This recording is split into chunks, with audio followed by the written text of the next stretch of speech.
Assalamualaikum warahmatullahi wabarakatuh.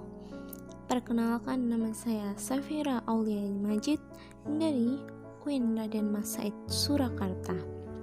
Saya akan menjelaskan tentang sejarah Waduk Mulur Kabupaten Sukoharjo, yang di tengah waduk tersebut terdapat makam seorang tokoh bernama Mbah Sayyidiman.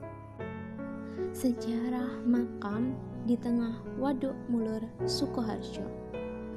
Waduk Mulur terletak di Kecamatan Bendosari, Kabupaten Sukoharjo.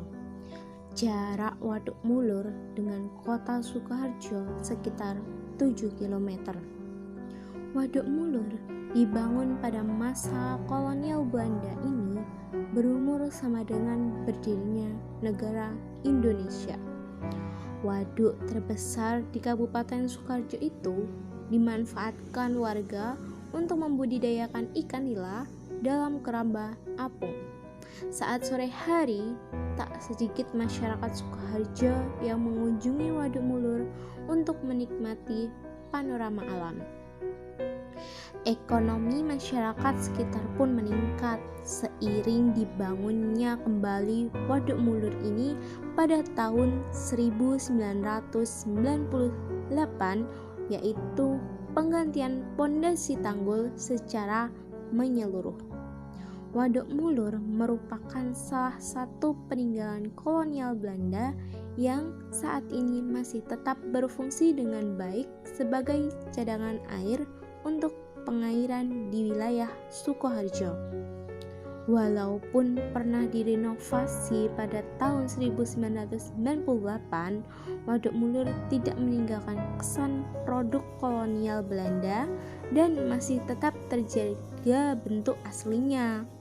Ketika Waduk Mulur dibuat, wilayah ini masih dalam wewengkon atau perdikan dari Keraton Surakarta Hadiningrat, yang dibuktikan dengan adanya prasasti yang masih terjaga di pintu air utama Waduk Mulur.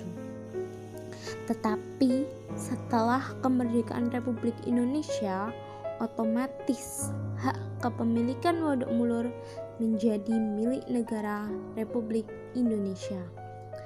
Saat berada di Waduk Mulur, mungkin akan mendapatkan sensasi yang berbeda dengan suasana di waduk lainnya. Suasana ini akan terlihat kapan saja, namun akan berbeda pada saat sore hari di mana matahari mulai tenggelam. Air waduk yang jernih memantulkan awan sehingga menimbulkan panorama yang sangat memukau. Perahu yang bertebaran justru menambah indahnya pemandangan Waduk Mulur.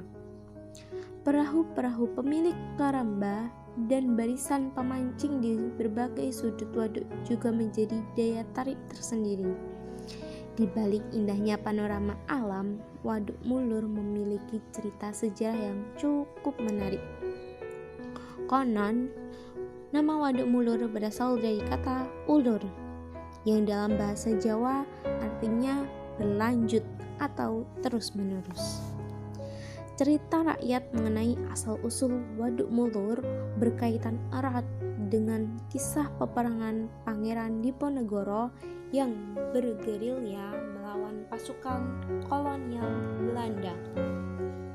Kala itu, Pangeran Diponegoro dan pengikutnya ditipu dan dipaksa menyerah oleh pasukan Belanda. Lantaran pengikutnya ditangkap, Pangeran Diponegoro terpaksa menyerah di tengah-tengah peperangan.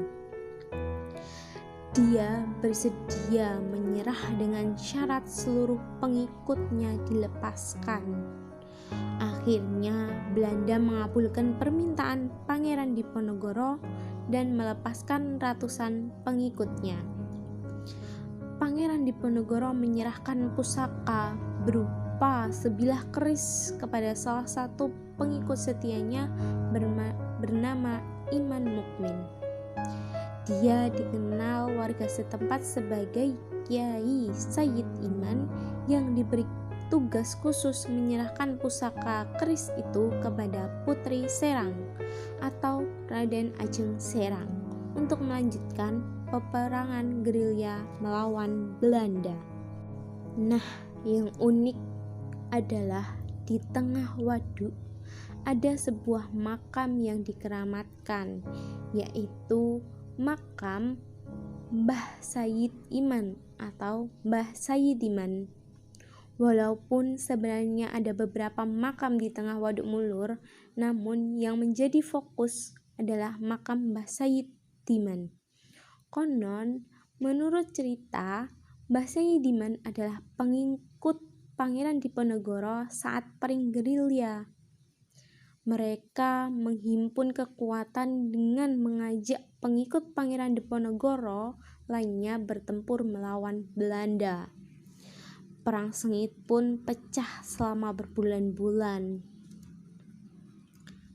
Tak sedikit warga setempat yang bergabung saat melancarkan strategi perang gerilya di medan peperangan. Lambat laun, jumlah pengikut Pangeran Diponegoro yang berperang melawan Belanda berkurang.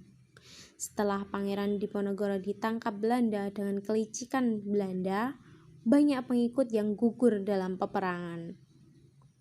Kepemimpinan Pangeran Diponegoro diserahkan kepada Raden Ajeng Serang yang kemudian meneruskan perjuangan Pangeran Diponegoro dengan meminta perlindungan dari Raja Surakarta. Namun, karena di Keraton Surakarta sudah dikuasai oleh Belanda, maka disarankan mencari tempat perlindungan sendiri hingga akhirnya bertemu tempat bernama Goa Mertan dan bersembunyilah di situ. Dalam persembunyian tersebut menunggu keadaan aman. Kiai Sayyid Iman atau Mbah Sayyidiman terdesak dan bersembunyi di rawa-rawa dari kejaran pasukan Belanda dan menyepi di rawa tersebut. Akhirnya Kiai Sayyid Iman ditemukan pasukan Belanda di tengah-tengah rawa. Dia gugur di medan pertempuran. Makam Mbah Sayyidiman berada di daratan kecil di tengah-tengah rawa yang kini berubah menjadi Waduk Mulur. Dulunya, Mbah Sayyidiman adalah seorang penyebar agama Islam yang terkenal dan sempat mendirikan masjid yang akhirnya juga kena gusur. Namun, masjidnya dipindah pada akhirnya. Setelah wafat, ada warga yang mendapat wangsit jika makamnya diminta dipindah di samping masjid yang dulu pernah dibangunnya. Saat dibongkar, konon jasadnya masih utuh, tidak rusak dan bahkan berbau harum.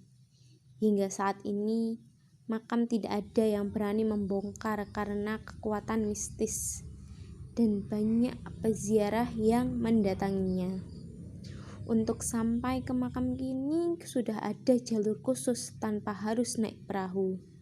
Jalan yang ditandangi dengan gapuro makam Eyang Sayyidiman itu terdapat di Dukuh Kenteng Godok, Desa Mertan, Kecamatan Bendosari.